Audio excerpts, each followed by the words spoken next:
এটা হলো iPhone 13। Battery ফুলে যাওয়ার কারণে ডিসপ্লে বাইরে চলে এসছে। ব্যাটারির টেম্পারেচারও হাই। আমরা আজকে এটারই কাজ করব। আইফোনের ক্ষেত্রে 70 নিচে ব্যাটারি হেলথ হয়ে গেলে ব্যাটারি ফুলে যায়, যার প্রভাব পড়ে আইফোনের ডিসপ্লের ওপর। ডিসপ্লে যেহেতু নিচে দুটো নাটের সাহায্যে লাগানো থাকে, যার কারণে প্রেশারটা পড়ে সাইডে, ফলে সাইডটাই ওপেন হতে শুরু করে, যেমনটা হয়ে যায় এই ফোনটার ক্ষেত্রে।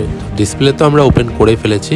এরপর আমাদের কাজ হচ্ছে ক্যামেরাটাকে প্রোটেক্ট করা, যাতে করে ডাস্ট ক্যামেরাকে ক্ষতিগ্রস্ত করতে না পারে। এবার আমাদের কাজ হচ্ছে একটু প্রেসার দিয়ে ব্যাটারিটাকে আলতো করে টেনে তোলা।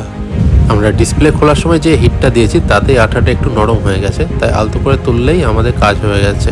দেখতে পাচ্ছেন ব্যাটারিটা ফুলে গেছে। এবার আমরা একটা নতুন ব্যাটারি ইনস্টল করব, যার প্রথম শর্ত হবে ব্যাটারিটা হবে লিথিয়াম আয়নের এবং যার ব্যাটারি হেলথ হবে 100%, যেটা চার্জ সার্ভিস পাওয়া যাবে একদম নতুনের মতো।